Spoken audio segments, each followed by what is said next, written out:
C'est un message fort qui fait réagir tout le monde. Le général Abdourahmane Tiani a pris la parole et ses déclarations visent directement ceux qu'il considère comme des relais de la France au Niger. Une sortie qui crée la polémique et relance le débat sur la situation politique actuelle dans le pays. Pays dans toute convention ou traité signé par le Niger.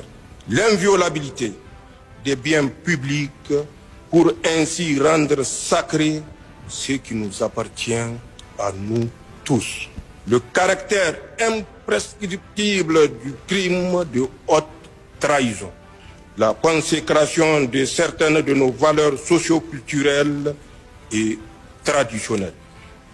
La reconnaissance du mariage entre un homme et une femme comme base naturelle et morale de la communauté humaine. Mes chers compatriotes, la promulgation de la charte, c'est aussi la définition d'un nouveau contrat politique entre le peuple souverain et ceux qui ont la lourde responsabilité de présider aux destinées du Niger et de sa refondation. En vertu de ce nouveau contrat, chacun, dirigeant ou citoyen, a un rôle à jouer et doit l'assumer pleinement, car c'est la condition de base de la réussite de notre grande ambition de faire du Niger un pays véritablement souverain et prospère.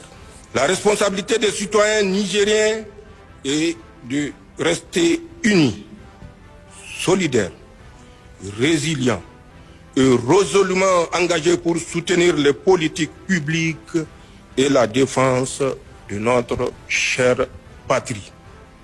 C'est le lieu de saluer la mobilisation historique des Nigériennes et des Nigériens lors de ma tournée en profondeur dans les régions du Niger du 4 au 5 octobre, puis du 8 au 20 novembre 2025. Avec une telle mobilisation qui traduit en même temps leur niveau de soutien et d'engagement pour la refondation, il n'y a aucun doute que nous réussirons ensemble à relever tous les défis auxquels nous faisons courageusement face. Quant aux gouvernants, leur devoir est de gouverner par l'exemple, en gérant les affaires publiques avec probité, dans la transparence et l'efficacité. Il leur incombe d'intérioriser le principe de redevabilité qui oblige les gouvernants à rendre régulièrement compte au peuple de la mise en œuvre des politiques publiques et l'exécution de leurs missions respectives. À ce propos, j'ai instruit le gouvernement de s'atteler à cet exercice dans les prochains jours pour permettre aux Nigériens de mieux saisir non seulement les défis auxquels nous faisons face, mais également les progrès effectivement réalisés et les perspectives à venir pour notre pays. Mes chers compatriotes, l'anniversaire de la promulgation de la charte, c'est aussi l'occasion de faire le bilan, certes non exhaustif, mais nécessaire de la première année de mise en œuvre du programme de refondation 2025-2029.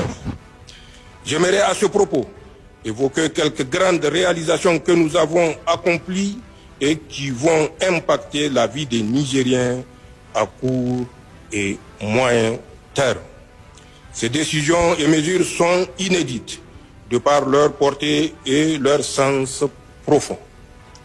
Elles sont de nature à impulser un changement véritable dans la gouvernance de notre pays et nos objectifs de développement. Elles permettent de donner une nouvelle trajectoire à notre pays pour emprunter désormais le chemin de la souveraineté véritable et du progrès pour tous, sur le plan politique et institutionnel. Nous avons réussi à normaliser la situation politique de notre pays. En effet, nous avons non seulement installé toutes les institutions prévues par la charte, mais également fait reposer l'exercice du pouvoir d'État sur le droit, sur le plan sécuritaire. Une chose est sûre, les propos du général Abdourahmane Tiani ne laissent de personne indifférent. Entre soutien et critique, le débat est plus que jamais ouvert. Alors dis-moi en commentaire, penses-tu que cette prise de position est justifiée ou va-t-elle encore aggraver la situation ? Abonne-toi à Info Direct pour suivre toute l'actualité en temps réel.